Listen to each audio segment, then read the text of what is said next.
আইনগতভাবে বিচ্ছেদের আগেই নতুন করে বিয়ে করার অভিযোগে ক্রিকেটার নাসির হোসেন ও তার স্ত্রী তামিমা সুলতানা অপরাধ করেছেন কিনা সে বিষয়ে করা মামলার রায় আজ। এ নিয়ে জানাতে সিএমএম কোর্ট থেকে যুক্ত হচ্ছেন সহকর্মী তাইমুন ইসলাম রায়হান। কখন ঘোষণা হবে রায়ের জানাবেন?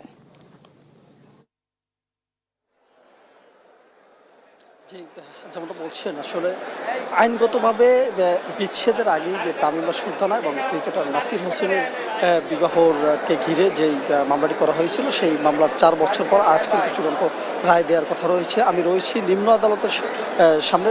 মূলত এখানে এখন পর্যন্ত রায়কে ঘিরে কোনো কার্যক্রম শুরু হয়নি, হয়তোবা কিছুক্ষণের মধ্যেই যে রায়ের যে কার্যক্রম সেটি কিন্তু শুরু করা হবে। তো আমি যদি একটু বলে রাখি যে এই যে ক্রিকেটার নাসির হোসেনের স্ত্রী যে তামিমা সুলতানা তাম্মির বিরুদ্ধে কিন্তু এই যে আইনগতভাবে বিচ্ছেদের আগেই যেই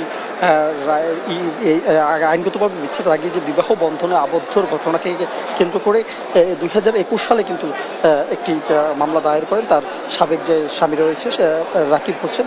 সেই অনুযায়ী কিন্তু সেই দীর্ঘ শুনানি শেষে আজ কিন্তু চূড়ান্ত রায় ঘোষণার কথা রয়েছে। তো মূলত 2021 সালে এই যে নাসির তামিমের বিয়ের পর থেকেই এই যে আইন লড়াই শুরু হওয়া, এটার কিন্তু চূড়ান্ত রূপ আজকে জানা যাবে।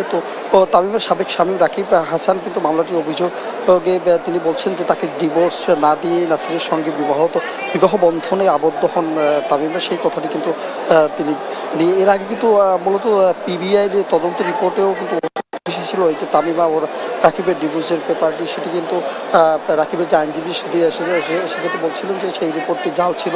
তাছাড়াও এই যে রাকিবের পক্ষ থেকে বলা হয়েছে যে দেশের যে প্রচলিত আইন রয়েছে সেই আইনকে বৃদ্ধাঙ্গুলি দেখিয়ে কিন্তু আসলে এই যে তার সাবেক যে স্ত্রী তামিমা সুলতানা তাম্মি, তিনি ক্রিকেটার নাসির হোসেনের সাথে সংসার বাঁধেন এবং কি সেটা এখনও অব্যাহত রয়েছে।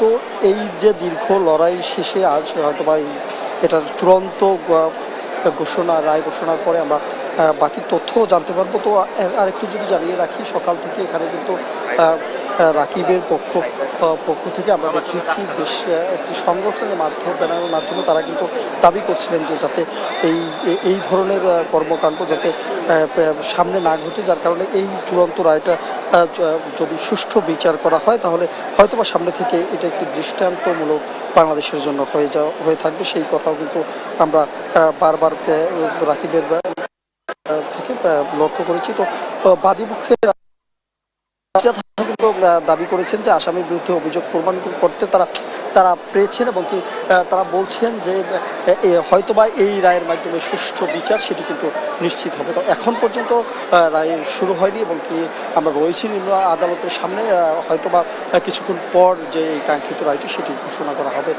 তো এই ছিল আমার কাছে সিএমএম আদালত থেকে সর্বশেষ।